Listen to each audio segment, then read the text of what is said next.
आपने कभी सोचा है दुनिया में एक ऐसी करेंसी है जो आपके पॉकेट में पड़े पैसों की वैल्यू तक बदल देती है। वो क्या है जो आपके मुल्क के महंगाई के रेट, पेट्रोल के दाम और आपके सेविंग्स की वैल्यू चेंज करती रहती है। और वो कौन सी करेंसी है जिसमें अमेरिका समेत पूरी दुनिया ट्रेड करती है। और आज क्यों दुनिया के कुछ बड़े और तेज तेज बदलने वाली देश इसी जादू को तोड़ने पर तुले हुए हैं। ये है ब्रिक्स की कहानी, डॉलर के खिलाफ उनकी इंतकाम की कहानी। ये सिर्फ इकोनॉमिक्स की जंग नहीं, यह नए दुनिया के निजाम की जंग है। ये फिर 1944 का वक्त था। दूसरी जंग आजीम खत्म हो रही थी। दुनिया के लीडर्स स्विट्जरलैंड के एक खूबसूरत शहर ब्रेटन वुड्स में जमा हुए। उन्होंने फैसला किया, अब से दुनिया की हर करेंसी एक ऐसी चीज से बंधी होगी जो हर कोई मानता हो। और फिर सारे लीडर्स सोना यानी गोल्ड पर मुताफिक हो गए। बट लेटर इन 1971 जब अमेरिका पर बोझ ज्यादा हो गया, उस वक्त के प्रेसिडेंट रिचर्ड निक्सन ने ऐलान किया, अब हम किसी के लिए भी अपना डॉलर गोल्ड में नहीं बदलेंगे। और फिर इसी लम्हे ने पेट्रो डॉलर को जन्म दिया। सऊदी अरेबिया और ओपेक देशों ने फैसला किया कि वो सिर्फ डॉलर में ही ऑयल बेचेंगे। इस तरह पूरी दुनिया को ऑयल के लिए डॉलर की जरूरत पड़ गई और अमेरिका को एक ऐसी मशीन मिल गई जो लामहदूद डॉलर छप सकती थी।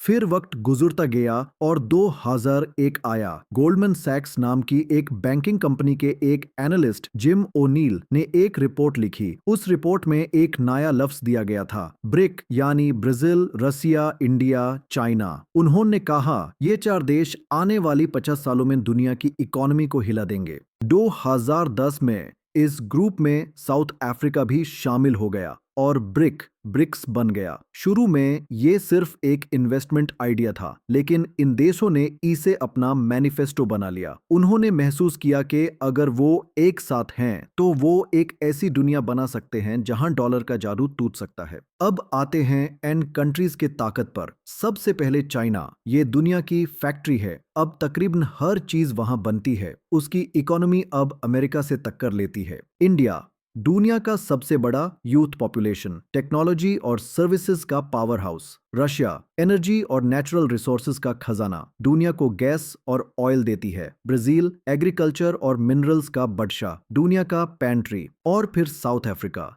ये अफ्रीका की इकोनॉमी की दुकान का दरवाजा है। यानी अफ्रीका के बाकी हिस्सों की कंपैरिजन में एक ऐसी डेवलप्ड और स्टेबल इकोनॉमी है जो पूरे महाद्वीप के लिए ट्रेड और इन्वेस्टमेंट को आसान बनाती। इन मुल्कों की मिलीजुली ताकत ऐसी है कि इनकी आबादी दुनिया की आबादी का 40% है और इनकी कंबाइंड इकोनॉमी अब G7 से भी ज्यादा है। मगर एक मसला था, इनका आपस ट्रेड भी डॉलर में ही होता था, यानी अमेरिका की करेंसी के बिना इनकी ताकत अधूरी थी। फिर जब 2008 में अमेरिका की वजह से दुनिया भर में फाइनेंशियल तूफान आया, लोगों को एहसास हुआ क्या सिर्फ एक ही करेंसी पर पूरी दुनिया का भरोसा ठीक है। फिर जब रशिया यूक्रेन जंग शुरू हुई, अमेरिका और यूरोप ने रशिया पर सख्त इकोनॉमिक सैंक्शंस लगा दिए। रशिया के डॉलर रिजर्व्स फ्रीज कर दिए गए। पूरी दुनिया ने देखा कि अमेरिका ने अपने दुश्मन देश को साजा देने के लिए डॉलर को इसके खिलाफ इस्तेमाल किया। लेकिन एसी ने ब्रिक्स देशों के लिए आखिरी वार्निंग बेल बजा दी। अगर आज रशिया के साथ ऐसा हो सकता है तो कल किसी और के साथ भी हो सकता है। इसी वजह से फिर ब्रिक्स ने अपनी रिवेंज की स्ट्रेटजी बनानी शुरू की और इसके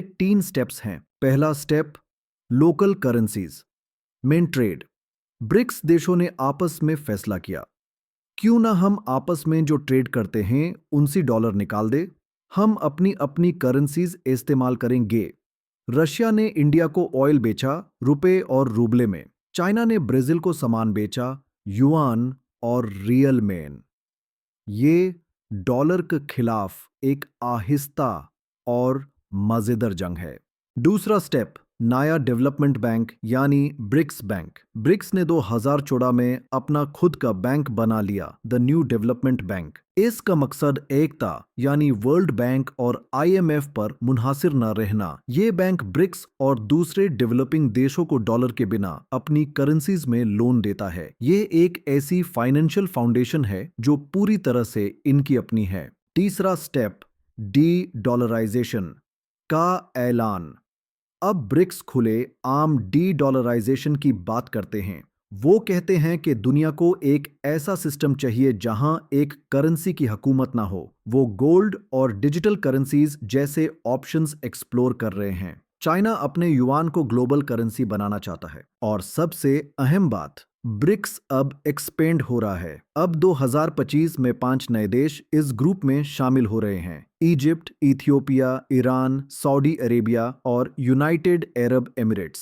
सोचिए, सऊदी अरेबिया जो पेट्रो डॉलर की बुनियाद था, वो अब ब्रिक्स में शामिल हो रहा है। ये एक जबरदस्त तब्दीली है। तो क्या इसका मतलब ये है कि कल सुबह उठकर डॉलर बेकार हो जाएगा? बिल्कुल नहीं। डॉलर अभी भी दुनिया की नंबर 1 करेंसी है। इसकी जगह लेने के लिए किसी को बहुत लंबा सफर तय करना होगा। लेकिन देखिए, डॉलर की ताकत सिर्फ एक पीस ऑफ पेपर पर नहीं, बल्कि भरोसे पर है। जब ब्रिक्स देश आपस में डॉलर के बिना काम चलाना सीख लेंगे, जब ज्यादा से ज्यादा देश इसी तरह ट्रेड करेंगे, तो डॉलर का वो भरोसा, वो फेथ ढीला पड़ जाएगा। अमेरिका को अपने बहुत बड़ी कार्ड्स को कंट्रोल करना मुश्किल हो जाएगा। डॉलर की कीमत गिरने का खतरा बढ़ जाएगा। अब बता देता हूं कि ये रिवेंज है किस किस्म का। ये रिवेंज कोई ब्लडी वॉर नहीं है। ये एक फाइनेंशियल कोल्ड वॉर है। इस जंग में टैंक्स नहीं चलते, स्टॉक मार्केट्स चलती हैं। इस जंग में बॉम्ब्स नहीं गिरते, क्रेडिट रेटिंग्स गिरते हैं। और इस जंग का मैदान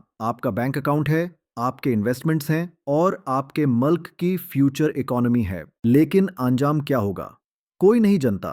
हो सकता है दुनिया में 2 से 3 डोमिनेंट करेंसीज का सिस्टम बन जाए, या फिर कोई डिजिटल करेंसी आ जाए, या फिर डॉलर ही अपनी जगह बचा ले। लेकिन एक बात पूरी तरह क्लियर है, वो जमाना गया जब डॉलर अकेला हुकूमत करता था।